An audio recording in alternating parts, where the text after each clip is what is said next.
Mad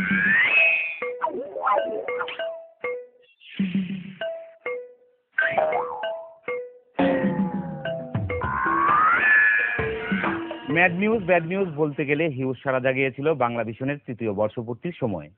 একটি অনুষ্ঠান করেই আমরা ফিউজ হয়ে যাব এমনটি হতে পারে না, আর সেই সুযোগটি আমরা ইউজ করেছি ঈদ উপলক্ষে। আর ঈদ বলেই এবারে ম্যাড নিউজ ব্যাড নিউজ একটু অন্যরকম।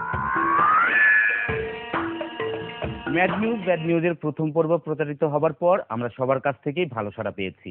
তবে হাতে গোনা কয়েকজন মাত্র বলতে চেয়েছিলেন নিউজ নিয়ে এসব ফান করা কি ঠিক। আনন্দের বিষয়, ওই হাতে গোনা কয়েকজনের মন্তব্য ধোপে টেকেনি। জয় হয়েছে ম্যাড নিউজ ব্যাড নিউজের। ইন্টারনেটের কল্যাণে ওই অনুষ্ঠানটি গুগল সার্চে স্থান পেয়ে ভ্রমণ করছে সারা বিশ্বে।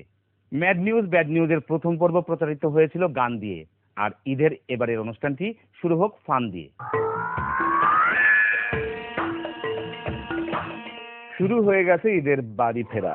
আরে ডালিম ভাই, খবর বন্ধ করেন, রাখেন। 10 তারিখ হয়ে গেছে, বেতন নাই, মোবাইল বিলের কোনো খবর নাই। রিপোর্টাররা তো চিল্লাচিল্লি করে। আমরা যে ইন্টারন্যাশনাল ডেস্কে আছি, আমাদের দিয়ে কারো নজরই নাই।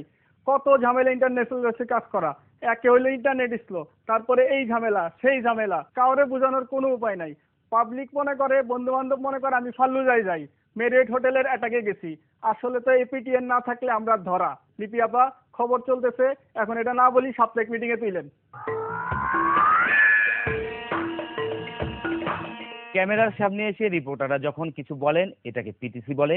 এটা তো আগেই বলা হয়েছে। ভিন্ন রকমের পিটিসি থাকছে এবারের অনুষ্ঠানেও।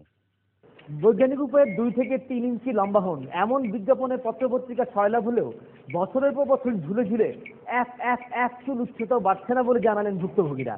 বরং ঝুলে ঝুলে তাদের হাত শরীরের তুলনায় অনেকটা লম্বা হয় বিপাকে পড়েছেন কেউ কেউ। এই হাত নিয়ে এখন কি উপায়, সেটাই সবার প্রশ্ন। সঞ্জয় তরফদার, বাংলা ভিশন, ঢাকা।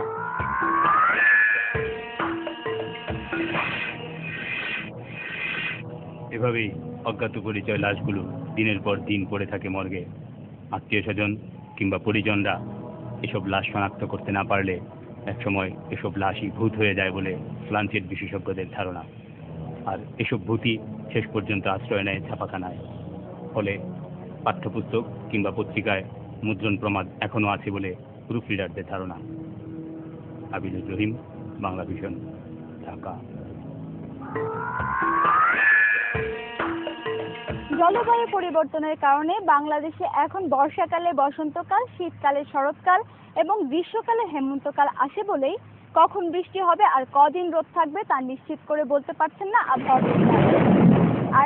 আর আগে থেকে যারা গণনা করে বলে দিতে পারতেন গাছের নিচে, তারাও নিরাপদ নয় বলে ছেড়ে দিয়েছেন এই ব্যবসাও। তাই আগে থেকে জানতে না চাই কখন কি হয় তার জন্য অপেক্ষা করা, নয়তো এদেশ ছেড়ে চলে যাওয়াটাই অনেকটা উত্তম বলে মনে করছেন পরিবেশ বিজ্ঞানীরা। সাথিয়া খান, বাংলা ভিশন, ঢাকা। দর্শক, আপনাদের নিয়ে এসেছি 7ম এশীয় নৃত্যকলা উৎসবে। এশিয়ায় নাচপাগল জাতি নাকি মাত্র ছড়ে। আর রায়বেশে সহ আমাদের সবগুলো ঐতিহ্যবাহী নৃত্য বিলুপ্তির পথে হলেও আমরাও তাদের মধ্যে একটি। উৎসবে কম্বোডিয়া, চীন, কোরিয়া আর ফিলিপিন দ্বীপপুঞ্জের নাচের সাথে ভারতীয় ভূভঙ্গির কত্থক, অভাবনীয় অঙ্গকলার ভারতনাট্যম আর সুললিত মণিপুরি ছেলে বুড়ো আনন্দে হিল্লোলিত করেছে সবাইকে। দর্শক, জানি আমার এসব চেষ্টা আপনাদের মনে করিয়ে দিচ্ছে বাংলা ছায়াছবির নাচের কথা। পিটিসির পর্ব শেষ হলো, এবার লাইভের পর্বে যাচ্ছি। দর্শক যারা নিউজের খোঁজ খবর রাখেন তারা হয়তো জানেন গত কয়েক মাস ধরেই দেশের আনাচে কানাচে মৃদু ভূকম্পনের কথা। ভূমিকম্পের বিষয় জানতেই রিপোর্টারের সাথে সরাসরি কথা বলছেন নিউজ প্রেজেন্টার। প্রিয় দর্শক, বর্তমানে দেশের বিভিন্ন জায়গায় মৃদু ভূমিকম্প অনুভূত হচ্ছে প্রায়। এ বিষয়ে বিস্তারিত জানতে আমরা এখন সরাসরি কথা বলবো আমাদের রিপোর্টার রুবাইদ ইফতেখারের সাথে। রুবাইদ, আপনি লাইভের সময় হাত পাটা একটু বেশি নাড়েন বলে আপনাকে এখন বালুতে পুঁতে ফেলা হয়েছে। আপনি কি নিঃশ্বাস নিতে পারছেন না? না পারলে অক্সিজেন লাগিয়ে দিতে বলুন প্রোডাকশন টিমকে। না, জান এখনো যায় নাই, আমি শুনছি সাবরিনা। রুবাদ, আপনাকে তো বালুতে পুঁতে ফেলা হচ্ছে। আমরা এখন জানতে চাচ্ছি ভূমিকম্পের অবস্থাটা কি? সাবরিনা, আমার সারা শরীর থরথর করে কাঁপছে, ভয় না ভূমিকম্পে বুঝতে পারছি না। আমরা দুঃখিত যে স্কেল গজ ফিতে আনা সত্ত্বেও আমরা ভূমিকম্প কি পরিমাণ হচ্ছে তা মাপতে পারিনি। আপনি হয়তো জানেন যে ভূমিকম্প পরিমাপ করা হয় রিক্টার স্কেলে। আমরা শুনেছি বড় ধরনের কোনো ভূমিকম্পের সময় নাকি মাটির নিচে একটা তোলপাড় সৃষ্টি হয়। আপনার কাছে সেরকম অনুভূতি কি প্রকট মনে হচ্ছে? সাবরিনা, আমার কোনো অনুভূতি নেই, সারা শরীর অবশ্যই আছে। একটা মানুষকে বালুর নিচে পুঁতে ফেলার পর তার যে জবানটাই আছে এটাই বেশি নয় কি সাবরিনা? আরে রুবায়েত, আমরা তো আপনার জবান কিংবা জবানবন্দিটা জানতে চাচ্ছি না। জবানবন্দি ওটা না হয় পুরনো ঢাকার আদালতে গিয়ে দিলেন। আমরা ভূমিকম্পের অবস্থাটা আপনার কাছ থেকে জানতে চাচ্ছি। সাবরিনা, আমি আপনাকে আগেই বলেছি আমার সারা শরীর অবশ্যই আছে, কোনো অনুভূতি নাই। তবে এটুকু বলতে পারি, পুরান ঢাকায় এরকম একটি ভূমিকম্প হলে কিচ্ছু থাকবো না, সব সাফা। তবে এর একটা পজিটিভ সাইডও আছে। রুবায়েত, আপনি পজিটিভ কি দেখছেন? আরে পুরান ঢাকার 200-300 বছরের যে বিল্ডিং আছে, ভূমিকম্প হলে কিচ্ছু থাকবো না, সব মানুষ মাটির নিচে চাপা পড়বে। হেলিকপ্টার থেকে মাটি ফেলে লেভেল করে ওল্ড ঢাকাকে নিউ সিটি করা যাবে, পরিকল্পিত নগর করা যাবে। সাবরিনা, আমার নিঃশ্বাস বন্ধ হয়ে যাচ্ছে, আমি মনে হয় শেষ। ইন্না লিল্লাহি ওয়া ইন্না ইলাইহি রাজিউন। প্রিয় দর্শক, রুবায়েত শেষ, খবরও শেষ। তবে নিয়াজ আর সাবিরের ফোনও কিন্তু এখনো শেষ হয়নি। রুবায়েতের পোস্টমর্টমের পর আমরা শিরোনাম জানাবো আপনাদের। এখন এ পর্যন্তই। এবারে থাকছে গান। গানটি লিখেছেন ওবায়দুল গনি চন্দন, সুর করেছেন আয়ুব বাচ্চু, গানে কণ্ঠ দিয়েছেন আয়ুব বাচ্চু, কণা ও বিজয় মামু।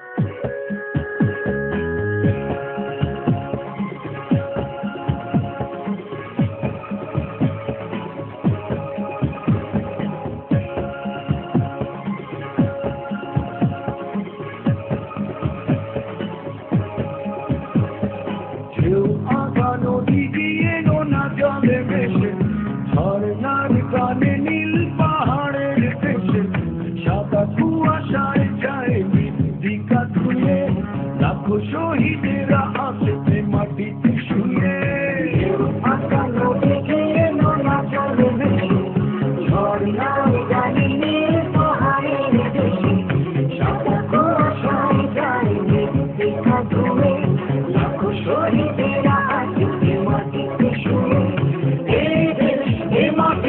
এই ভাষা গান পৃথিবীটাকে তুমি সকলের গান।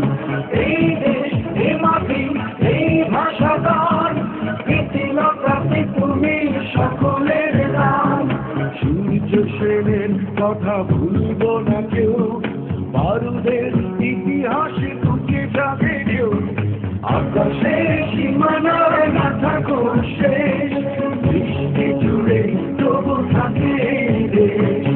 আকাশে সীমানার না থাকো শেষ, বৃষ্টি জুড়ে তবু থাকে এই দেশ।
বৃষ্টি জুড়ে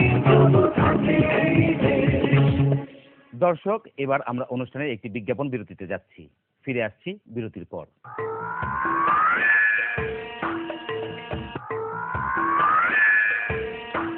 দেশে 111-এর আগে বা পরে জন্ম নেয়া নতুন অনেক পার্টির সাথে সাথে অজ্ঞান এবং মলম পার্টির নামও ছিল